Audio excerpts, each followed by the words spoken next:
Hallo, ich bin hier am altehrwürdigen Real Club de Golf Tenerife.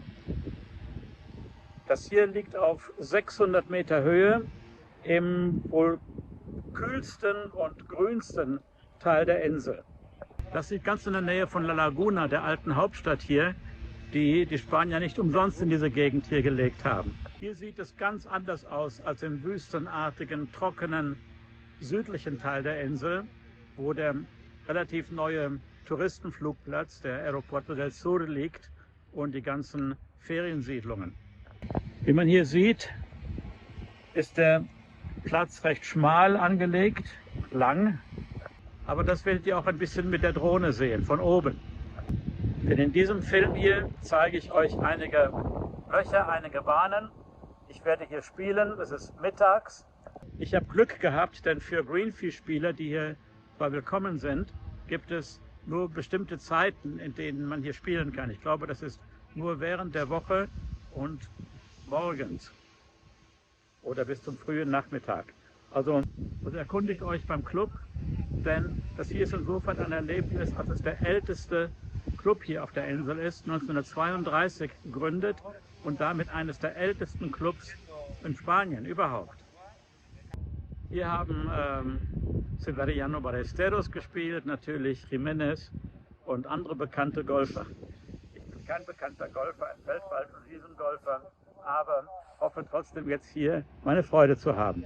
Also bleibt dran, danke fürs Zuschauen und genießt den Film.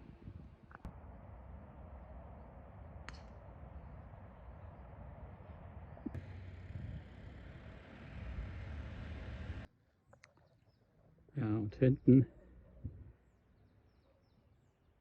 Teide, der höchste Berg Spaniens.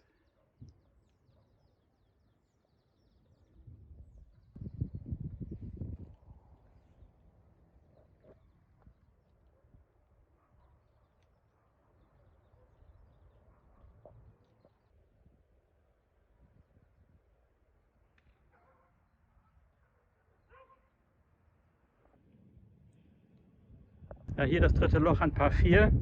Es geht bergauf. Der ganze Platz hier ist übrigens schräg und geht hier bergauf und dann wieder bergab. Das unterscheidet diesen Platz von den ganzen Plätzen unten in der südlichen Hälfte der Insel, also Las Americas oder Golf del Sur oder was es da sonst noch so alles gibt.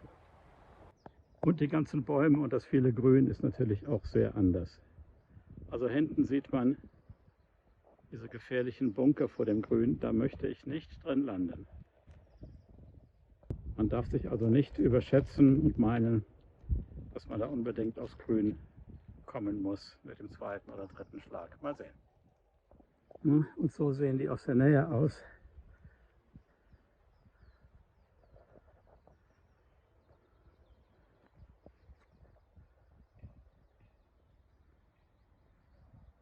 Ja, ich verstehe jetzt, warum hier manche Leute ein Elektroauto haben oder mieten. In die ersten Löcher geht es doch regelmäßig, aber relativ steil. Jedenfalls für mich älteren Golfer. Hier berghoch und ich schiebe hier meine Mietschläger.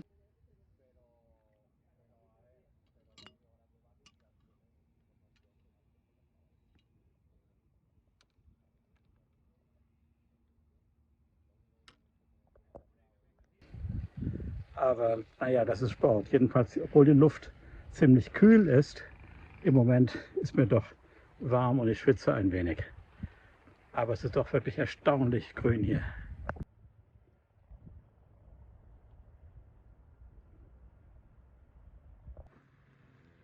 Hier die vierte Bahn ist die zweitschwierigste auf dem Platz und jetzt verstehe ich auch warum.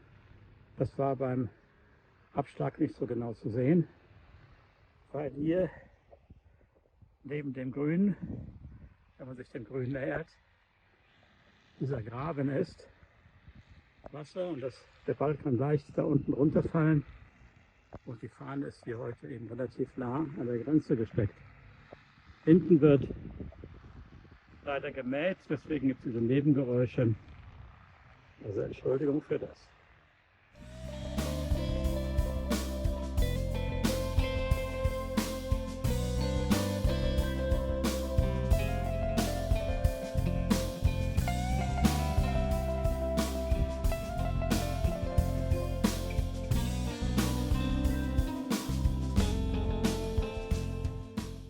Während ich hier gerade warte, dass die Gruppe vor mir abschlägt, kann ich kurz erzählen. Also wenn man hier diese Mähgeräusche hört, das ist deswegen, weil die nächsten 3 Tage, morgen Freitag, Samstag und Sonntag, hier ein großes Turnier stattfindet.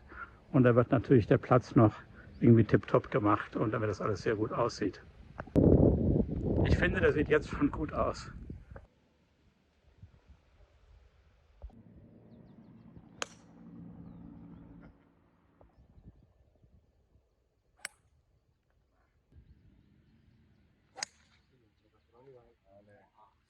Oh, das 6. Loch geht bergab. Ab hier geht es bis zum 9. zumindest bergab und da unten ist das Grüne. Mal zwischen den Bäumen, Bunker davor, so leicht ist es auch nicht.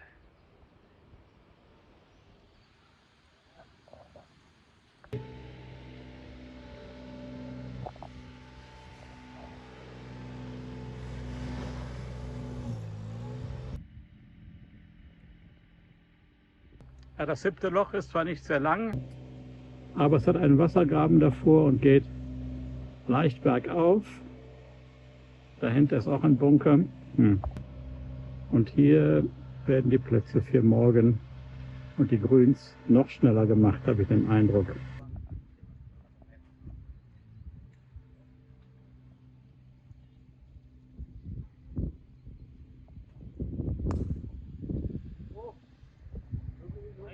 Hier der Wassergraben.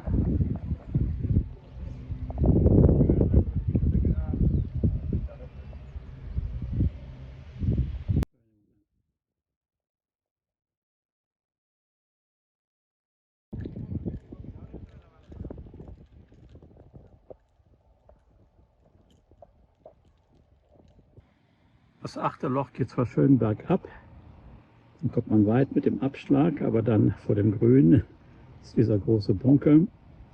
Rechts ein Wassergraben und hinter dem Grün geht es auch bergab. Nicht so einfach. Wie man sieht, ist das nicht irgendein kleiner Bunker. Da bin ich drin, relativ steil, um hier aufs Grün zu kommen. Voilà. Das 9. Loch ein Par 4, Handicap 8, etwa 370 Meter ab den gelben Abschlägen, aber da vorne gibt es noch einen Wassergraben, den es zu überwinden gilt. Und der scheint relativ weit zu sein. Ich dachte zuerst, das wäre ein riesengroßes Risiko, weil der doch relativ weit weg ist. Aber der Drive war ganz gut, es geht ja auch leicht bergab. Also bin ich auf der anderen Seite gelandet. Nicht schlecht, bin ich froh.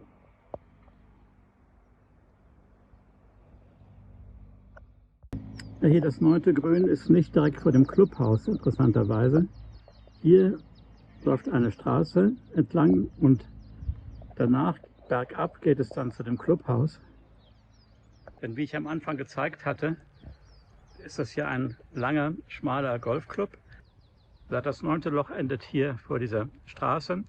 Danach gibt es übrigens Häuser, also zwischen dieser Straße hier, dann nachher für das 18. Loch oder die ersten beiden Löcher, wenn es am Anfang bergauf geht, ziemlich steil bergauf. Da sind rechts und links Häuser. Und hier die Bahnen nach der 3. Bahn, hier die 9., die 10., die 11., ist alles in der freien Natur.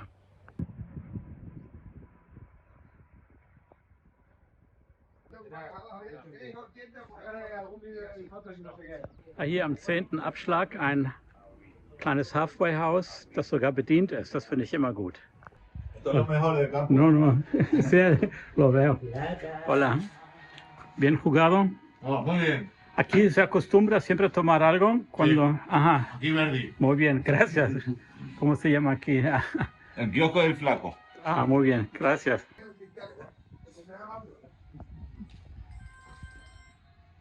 Dime, ¿qué pasó? Oh, das 10. Loch, wieder bergauf, über den Graben hier hinweg, in Richtung Berg.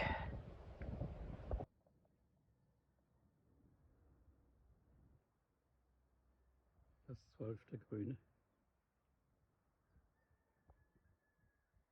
Ja, ab dem 13. Loch geht es wieder bergab. Das freut mich, denn hier hoch zu stiefeln, ist doch kein Zuckerschlecken. Und das Wetter ändert sich laufend. Sonne, Wolken, sehr angenehme Temperatur.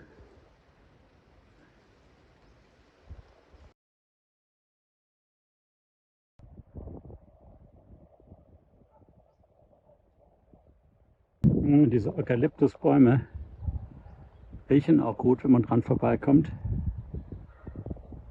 Hier im Hintergrund, hinter dem Grün, sieht man hier so 3 alte Vulkankegel. Von dort würde man auch das Meer sehen. Das ist aber wirklich 600 Meter unter einem. Tief unten ist die Küste. Und deswegen ist es hier oben auch relativ kühl und super angenehme Temperatur.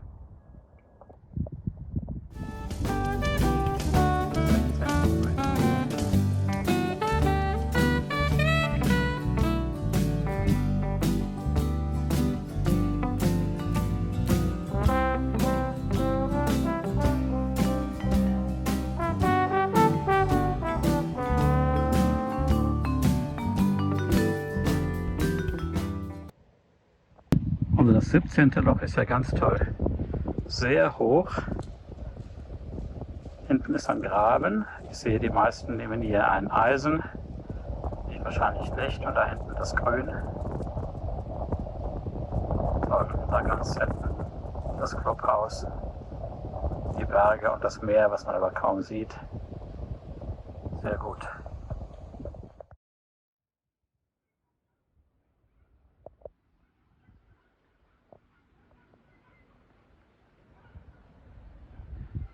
Ja, wenn man hier diesen Höhenunterschied nach unten sieht, kann man ahnen, wie weit man hier nach oben hat laufen müssen.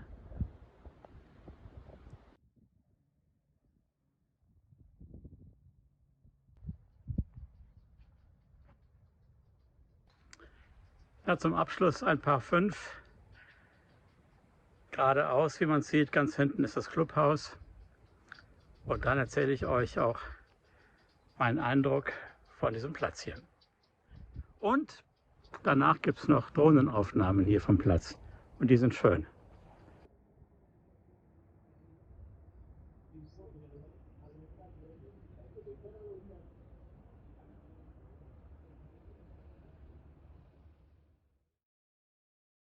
Die 18 Löcher habe ich jetzt schon gut hinter mich gebracht.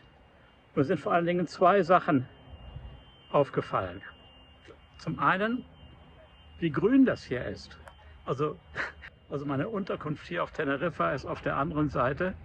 Dort, wo es sehr trocken ist, da ist natürlich sehr viel mehr Sonne, wenn man das will. Aber es ist natürlich trocken und Wüste und naja. Und hier ist es in der Tat grün. Man sieht, es ist auch bewölkt. Das kommt hier öfters vor. Es regnet hier auch manchmal. Deswegen gibt es hier genug Wasser. Und man ist hier wirklich im Grünen. Und die Temperaturen sind wohl das ganze Jahr über sehr angenehm. Das Zweite, was mir aufgefallen ist, dass es hier doch ziemlich steil ist. Also es geht hier ja den Berg hoch und nach 18 Löchern und seine ganzen Schläger schiebt oder sogar trägt, das spüre ich doch in den Beinen. Und deswegen nehmen viele hier, da haben viele ein Elektro-Trolley oder nehmen dazu ein Elektro-Buggy. Ich zeige nochmal auf dem Plan hier, wie das hier aussieht. Also hier das Clubhaus. Der Abschlag hier ist ein bisschen weiter tiefer, dort unten. Hier ist diese Straße, die ich erwähnt habe. Und dieses ganze Gelände hier steigt an. Und hier ist dieses tolle 17. Loch, wo man von sehr hoch oben runter in die Tiefe abschlägt. Das sieht man hier auf diesem Plan natürlich nicht. Also hier geht alles bergauf, bergauf, bergauf und dann geht es natürlich wieder bergab und ein bisschen wieder hoch und runter. Und jetzt bin ich hier gut angekommen. Der Platz selber, also die Fairways sind sehr kurz geschnitten. Der Ball rollt manchmal gut. Die Bäume können natürlich ein Hindernis sein. Die Grüns sind meistens alle erhöht und von vielen Bunkern geschützt. Und diese Bunker sind zum Teil ziemlich tief. Das sieht man manchmal erst, wenn man in der Nähe ist. Aber der Sand ist gut. Also die Grüns fand ich manchmal ein bisschen schwierig. Große Wasserhindernisse gibt es nicht, aber doch vor 1 oder 2 Löchern gibt es ein Wasserhindernis, also einen echten unangenehmen Wassergraben. Und es gibt natürlich auch andere Gräben, die hier das Gelände durchziehen. Jetzt zeige ich euch noch schnell das Clubhaus von innen. Das fand ich auch ganz nett. Und dann Drohnenaufnahmen, Überflug über diesen Platz. Ich war nämlich gestern am späten Nachmittag hier, um zu fragen, ob ich hier spielen könnte. Und habe das ausgenutzt, das gute Licht, um mit der Drohne ein paar Aufnahmen zu machen. Das sollte gut sein. Wenn euch dieser Film hier gefallen hat, dann gebt ihm doch bitte einen Like. Oder schreibt auch unten in den Kommentaren, welche anderen Plätze ich hier unbedingt spielen soll. Und vielleicht hat ja jemand schon gespielt auf einem der anderen Plätze hier in Teneriffa. Und das wäre gut. Also wenn jemand sagt, und da müsst ihr wirklich spielen oder der ist weniger empfehlenswert oder lohnt sich nicht oder ist zu teuer für das, was man bekommt. Also solche Tipps sind bestimmt nützlich.